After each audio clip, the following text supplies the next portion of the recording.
AMC trading at $4.32, currently up 5.5% on the day. But before we get into AMC's chart, I want to cover some massive loopholes that we missed that are now coming out within the whole NextBridge case. As the saga continues with NextBridge, we have two loopholes that were shown to us accidentally by FINRA that I want to cover really quick. Before we get into the video, all I ask you guys to do, of course, is to hit the like button, comment on the video. That engages the algorithm to get the video out to more apes like you guys, and also subscribe to the channel. We are so close to hitting 20,000 subscribers, which will be a nice milestone. Now, a couple pretty notable statements in here.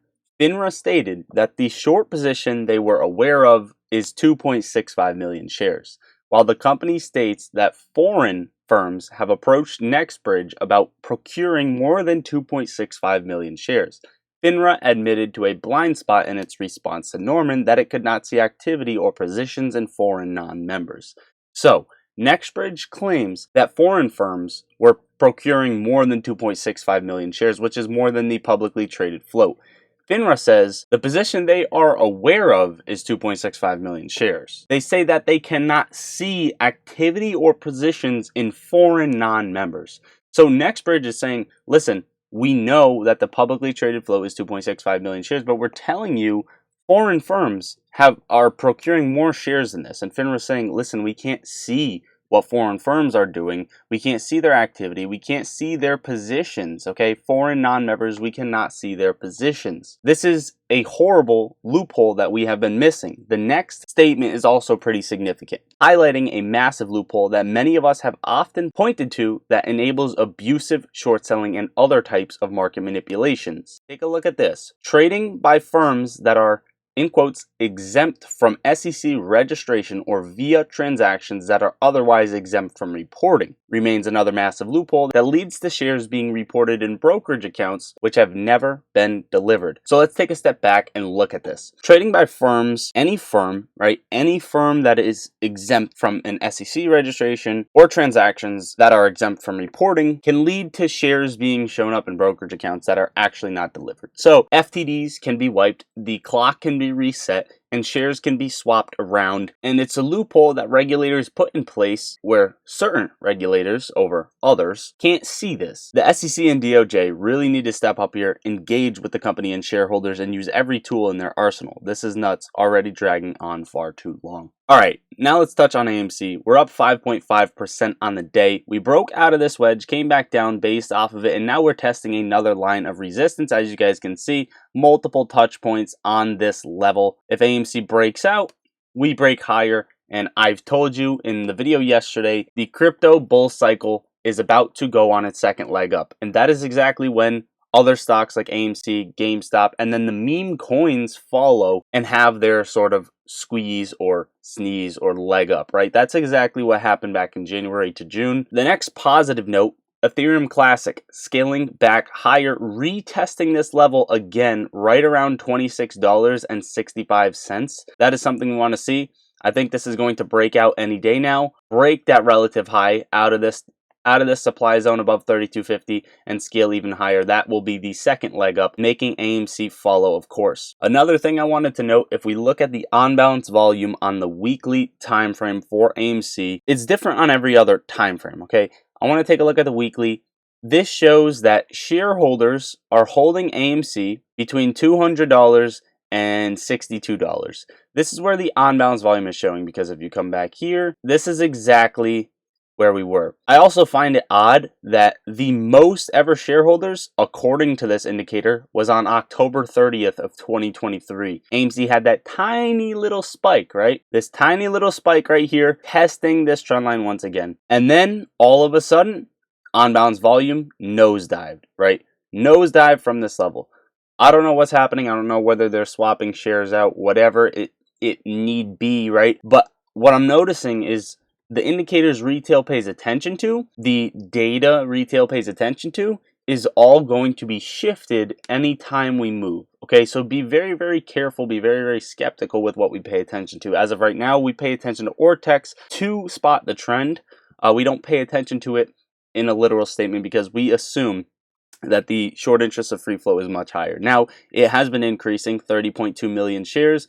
12.05% short interest on AMC. And some of you guys have been asking about the dark pool volume. Today's off-exchange dark pool volume, February 9th, 2024, was 5.56 million shares, which is 57.9% of today's total volume. And the lit volume was 4 million shares, which is 42%. So over the past 30 days, the average off-exchange and dark pool volume has been 53.9%, and the lit 46.03. So yes, month in, month out, more dark pool volume being traded, more off-exchange volume being traded than lit volume. All those buy orders that you're placing, that we're placing, everything in that sense, if you're not using a lit exchange, it's probably being routed. This is so they can control AMC's price. They also drop a ton of short exempts on it, which we're going to cover in 1 second. But it looks as if Citigroup just sold their shares in AMC. We covered that yesterday, that they ended up filing and purchase. I believe it was Citi. They sold almost all of their shares, calls, and almost half their puts. They kept a large put position and a small 13,000 share hedge, which means they have much less to lend out. However, Norway's central bank loaded up on AMC, as does UBS and Wealthfront Advisors. Again, question lies, are they loading up to lend them out? Are they loading up for a move higher, or both? 18,000 calls compared to 7,000 puts expiring in the money. AMC is finally winning on the option chain for a week.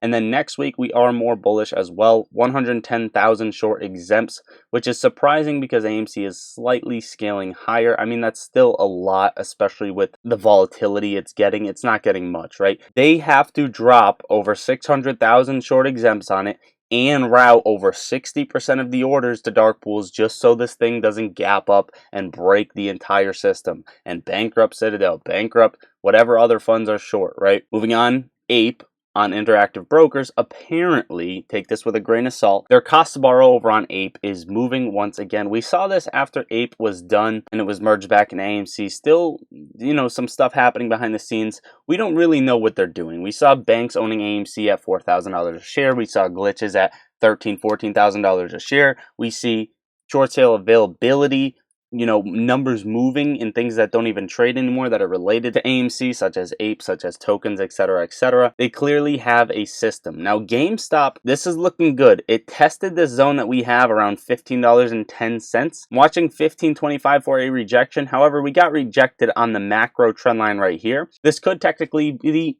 the double peak. The only reason is because it's testing the macro. Otherwise, the double peak would be somewhere around the $18.35 to $22 range, right? Which is what we were tracking. If this were to be the case, it would be the only time that a cycle broke out of the macro trend line. So with that being said, with GameStop being right here, don't be surprised if either A, we squeeze, or B, there is a ton of short exempts that get reported tomorrow and the next day, right? As of right now, 6,000 calls compared to 1,000 puts expiring in the money, so we are winning there as well. More bullish on next week. 15,000 short exempts for yesterday, already scaling up from 3,000. Now, look at this. Look. The SPY has hit 500, or the S&P 500 has hit 5,000 for the first time in forever, which is a huge level where people are saying, all right, this is getting kind of scary. Are we going to hold this long term, or is this thing going to crash? Are we going to get a better price? Here's my quick 2 cents on this. I think as of right now, it's a very important psychological level. I don't think funds and institutions are going to take advantage of it just yet. We're not at a resistance level. In fact, the resistance level that we're watching is around 501.30 to 501.50 at the top of that trend line. At that point, I think the SPY will drop a bit further. Coming into the March Fed meeting, I think we may see some sort of negative bearish sentiment come in and the SPY will scale down. Note that the S&P 500 is over, right? The overall market is over a lot of analyst price target for the end of the year, and we're only in February. So with that being said, it could have a lot of room to go higher and then a lot of room to come down, right? There's time. There is time in the year. Speaking of that, JP Morgan warns the US won't get to a 2% inflation rate unless there is a recession. Do you guys agree with JP Morgan here? Another thing, Putin has said, what does the $33 trillion in debt tell us? It tells us that the US is crumbling their own dollar. without anyone having to do it, right? They're doing it for them. It also says they won't stop printing. Even US allies are downsizing their USD reserves. Everybody is looking for ways to protect themselves. And also, Russia has become, I believe, the third or second largest crypto miner, Bitcoin miner, which could be a way to, like he says, protect themselves. Tesla, green again, up 1%, 191.53, broke above another trend line, came back down, basing off of it, scaling back higher.